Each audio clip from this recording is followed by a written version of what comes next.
choreography and breaking down exactly how they put that together. But first, just a quick word about the arms and armour that they use and looking at the influences from real African culture. First, we're starting to open up and find a vulnerability and a weakness. So, we're going to slowly, what we're going to do, what we can see here in its basic form. Like so. Never mind. The first weapon, the spear, is being used aggressively for an opening thrust towards T'Challa's face. This hasn't worked because he's still hiding behind the shield, but you can start to see an opening. This pinging-ponging back and forth is something you see a lot in martial arts, trying to suss out your opponent. He then gets his sword, goes in for a high attack to his face, it misses. He uses the shield to block, but now notice he's completely open. So he takes advantage of that, pushes in again, and goes for a cut to the face. All really good stuff, as Indy said. You see this a lot in martial arts, so you can follow up with a quick attack or parry if needs be. So, we'll show you what I mean by replicating what they've just done there. There you can see India's spear is pointing upwards towards the ceiling. It's no good to anyone. And I can very easily knock her other weapon out of the way, going for a killing blow. Properly. Then you can see how effective it can be. There, she's got the spear pointed towards me, I've opened up and she can very easily stick me, it's game over. If T'Challa hadn't moved out of the way, it would have come down and done a significant amount of damage on a large surface area.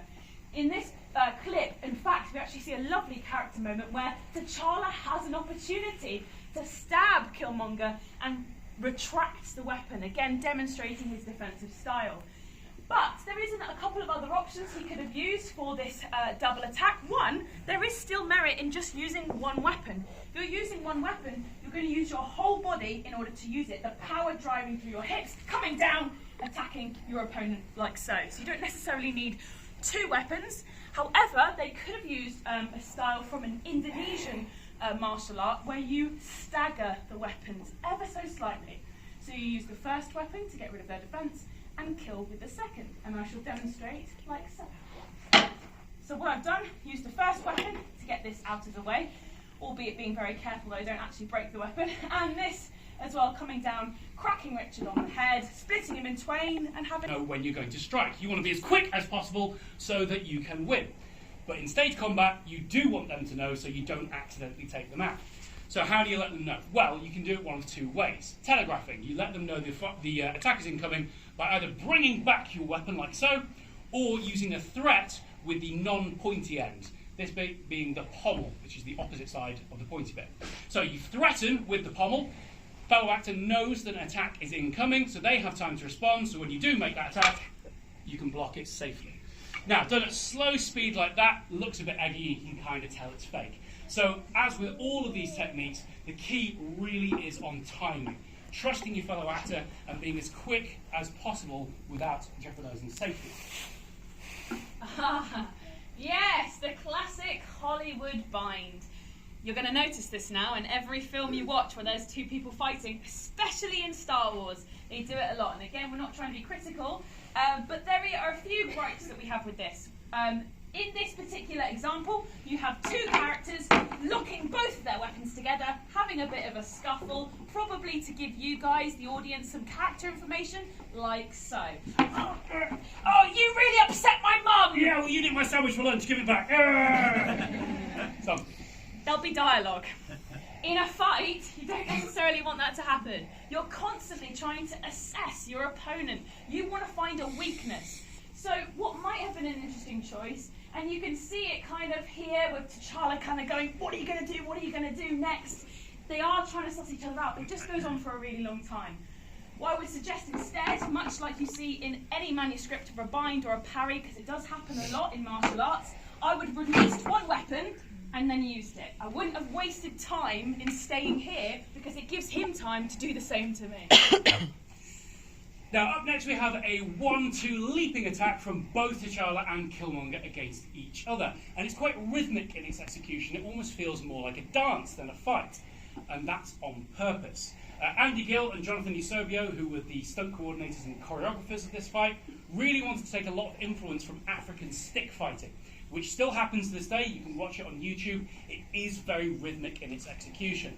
lots of bouncing back and forth, very bouncy legs, often to the beat of a drum.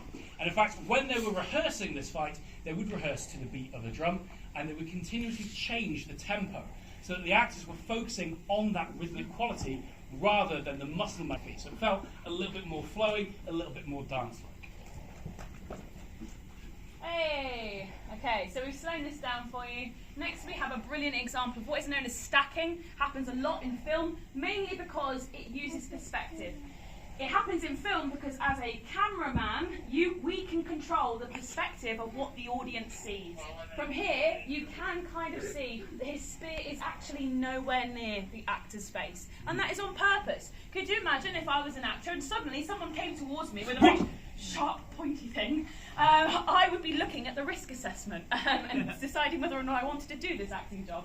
So in order to keep the actors safe, they do a technique known as stacking. To demonstrate, you guys are my eyes, you're the audience, and this happens in theatre too. Your perspective is this thing that you can see here.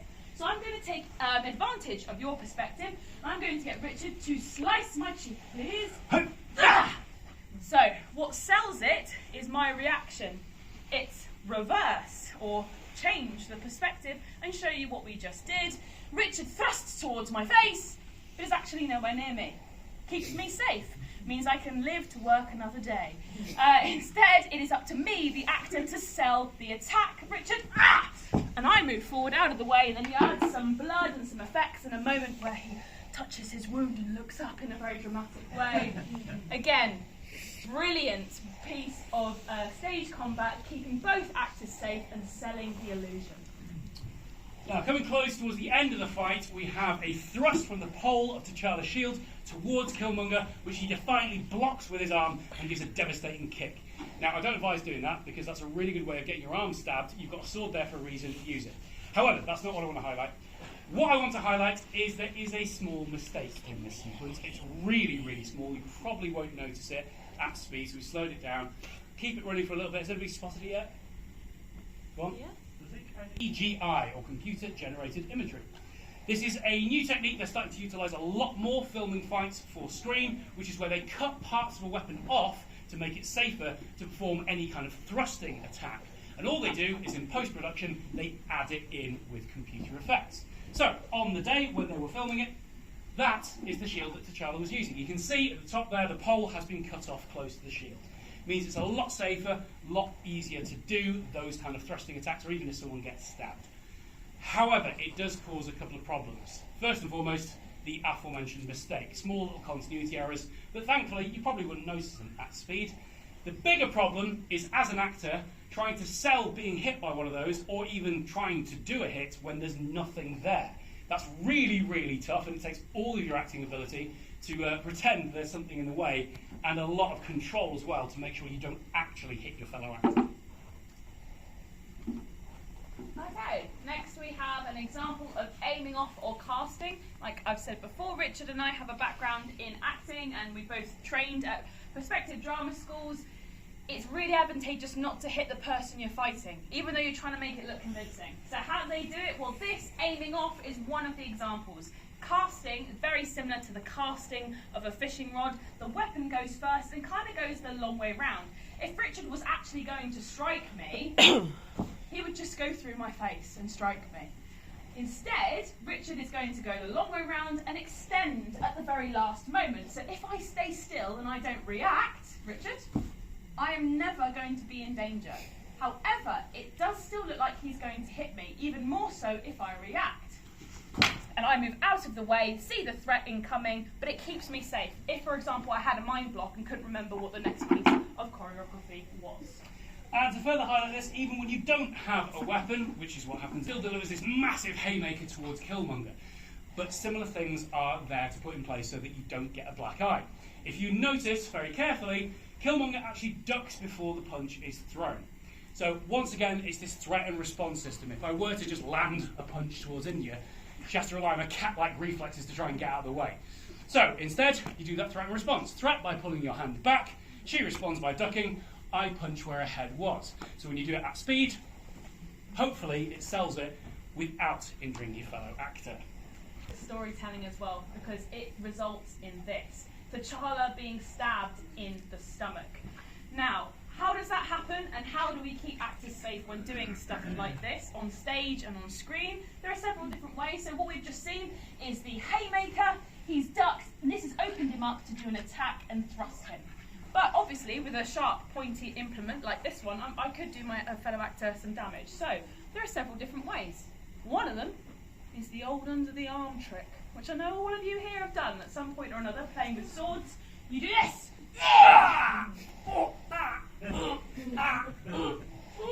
Yeah, it relies heavily on Richard's fantastic acting. 3 years weren't wasted. If you rotate for me, Richard. Yeah, he's absolutely fine. All it takes is for him to be the wrong angle, and you can see I've deliberately put it under his armpit. He's fine. That doesn't tend to happen anymore in theatre. There are a couple of ways you get around this. You can have a retractable weapon. There are such things, and we in fact use one for one of the fights that we'll be doing at 3 o'clock if you have tickets. It's a dagger that retracts back inside the handle. So there is a way of doing it. Again, they're usually fighting with plastic or rubber weapons as well, not with metal ones. Or there is another option, taking what Richard has already talked about, computer-generated imagery, and another technique. So imagine that this has been cut off here, so this doesn't exist. You're relying on this bit here just to kind of show you whereabouts you're aiming, and they add that in post-production. I then have to rely on Richard to do something known as victim control. And we do it a lot here at the Armouries in some of our fights, especially when it ends with a killing blow. It relies upon Richard, when I thrust, to take control of the weapon with both hands and thrust it into him, which you can kind of see Chadwick Boseman, the actor, doing here. In fact, and again, it's not a criticism because we've slowed it down, you'd never have seen this, but the actor playing Killmonger goes in for the thrust, kind of aims slightly too high, T'Challa grabs it, and there's this weird little sort of fumble as he puts it into the place where it should be. And then again, it relies on Richard's fantastic acting, some CGI, some fake blood, and we've sold the impression of being stabbed in a very dramatic way, and that unfortunately is the end of our little insider into how we put fights